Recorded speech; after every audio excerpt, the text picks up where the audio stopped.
Hey guys, good morning. I just got coffee, not even breakfast yet. We are ready to start a new campaign. This one was requested by Bress.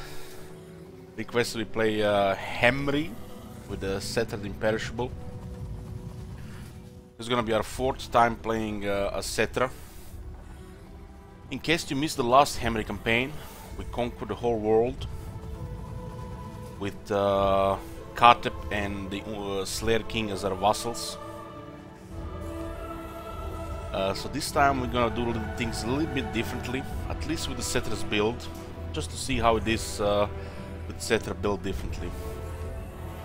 I'm talking about his character skills, not really his battle skills, because this is only one way I wanna like Cetra's army. We played before this one 6 Tomb Kings campaigns. This is probably the best DLC there released in Warhammer so far. So full of flavor. Khemri is also the easiest the Tomb Kings campaign. Immediately starting with the faction effects with extra public order growth, faster construction for the core buildings. Cetra has a big aura for the leadership, so that blue circle that gives the bonus leadership to allies, and more replenishment for the Tomb Guard and the Skeleton Chariots, which are his flavor units. Tomb Kings have a mortuary cult, with which they collect special resource, and together with the gold and other resource they can craft various items. The technologies are called dynasties, and they have a realm of souls, a special mechanic on the battlefield, which as the units get killed, the rest of them start getting healed, and on the final stage you get to summon a unit of constructs, the Shopti. Starting units are pretty nice. Skeleton Chariot is tier 1, but one of the best tier 1 units in the games. Having a Chariots on tier 1 is pretty crazy. Khemri and Warswings start with a tier 5 construct, and a unit of Tomb Guard halberds are pretty much core infantry. Very defensive. They get a lot of buffs during the course of the campaign. Brest has requested that we name the Khemri and Warswings Bible Thump, and if at any point during the campaign Bible Thump gets destroyed, we have to demolish all military and garrison buildings we own. So we'll do our best for that not to happen, but you never know, shit can happen. We'll talk more about what's special about Tomb Kings when we are in the campaign.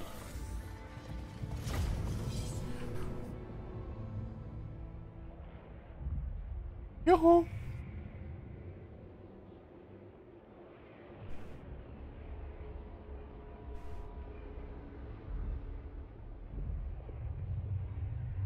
We could disband the Bible Thump immediately, but then we'll have a hard time dealing with the early enemies. But Khemri of Warswings makes the early game with Khemris fun and easier. You have to be careful with few things. This campaign is not as easy as it looks in the beginning of Legendary. Holy shit! What the hell? What's the difference in battle difficulty between very hard and Legendary? There is no Legendary on battle difficulty simply. Mighty Cetra, greatest of all kings. Mighty Cetra. Your civilization lies in mere ruins of its former glory. Much must be done to restore greatness to your kingdom, and for all to fear your wrath once more. Rot. To the north, sire, savage greenskins threaten to raid your lands. They defile your mortuary shrines. Vengeance must be taken. More greenskins and Skaven dwell in the mountains to the east, sire. They pose a potential future threat, while regions further south are already occupied by the Necrarch Brotherhood, sucking dry what life there still is in the desert. But these, great king, are but more distractions to a grander plan. The Black Pyramid stands guarded for now by a sentinel army. Control it, and claim its dark secrets, and with it unimaginable power. You are Citra the Imperishable, and all shall obey your rule. Oh, Citra. Citra is one of my favorite lords in the game. I just love everything about Citra. So seemingly in Warhammer 2, the bell difficulty, the highest one is very hard, but in Thrones of Britannia, and I think Three Kingdoms as well, you can put bell difficulty on Legendary, which is basically just, I think, no difference. They just named it Legendary just for the kicks. I don't think it's any harder than what Previous Total War said on very hard battle difficulty. So they basically just put it there, so you cannot change the thing. As you can on Legendary difficulty, which is campaign, primarily campaign so far, you can adjust battle difficulty. From time it was locked and unlocked and locked and unlocked, but I don't know why they keep changing it.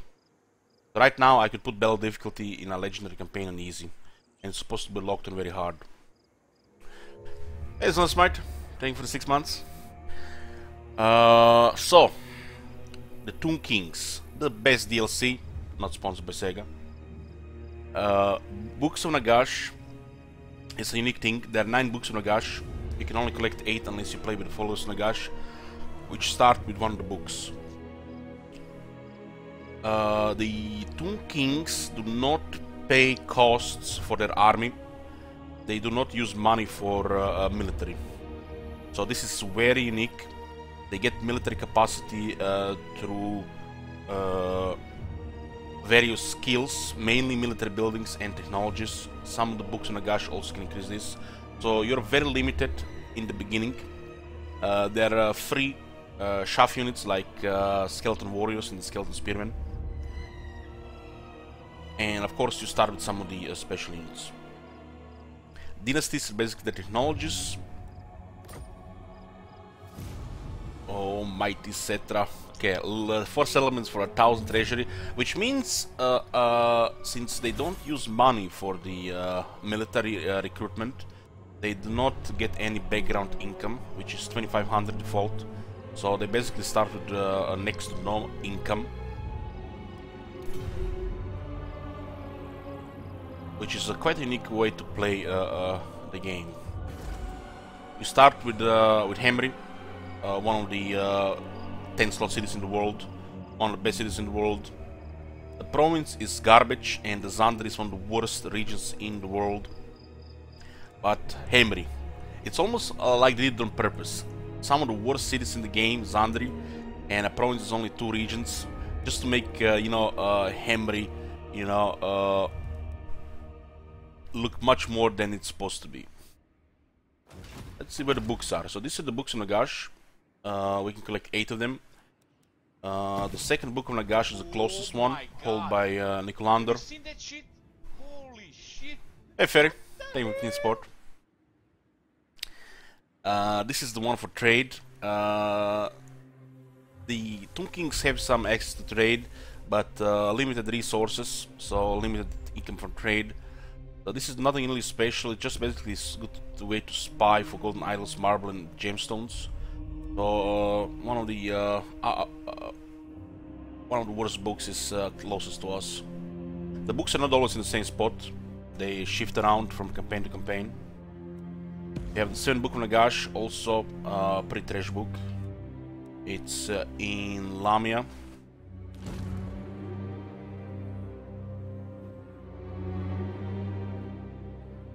We have the 8th book of Nagash, which is not bad. Effectiveness of all commandments plus 8%. Karakate Peaks. The 3rd book, the one for the Sandstorm, is in the Vampire territories. The 6th book, which is a good one, gives more power and you get access to Lich Priest Shadows. The 5th book, which is the best book, is held by the White Tower of Hoet. That's very awkward. Very awkward. This is the best book. It gives you additional army and 5 Tomb Guards, 5 Tomb Guards halberds, and 5 Skeleton Chariots. If you get this as your first book, easy game, easy life, but it looks like we are not going there. The fourth book of Nagash, pretty trash as well in the Lastria. And the first book of Nagash, which is really good as well. The first and the fifth are the best. It's held by John Bain that sells around Ultron. If you are planning to play just a short campaign with Cetra, which is doesn't take much longer than like Lothern short campaign, if you're doing all right, you should just ignore all the books. The books are just a distraction and sidetracking. Unless you're doing a long campaign, you should pretty much just ignore the books. Unless the first or the fifth book are very close, pretty much just ignore it. The victory conditions for Tomb Kings are great. I wish every faction had a victory condition like this, and I wish there was a domination victory as well as the third one. But one can, you know, dream about this. Maybe we get a patch with victory conditions. I'm hoping for it, and it might happen. But I would say that we're getting a patch that just focuses on victory conditions for all factions. About 1 in 5 chance. 1 in 5 chance, boys. I think they still need to focus more on Green Seas and the Empire before they can make stuff like that.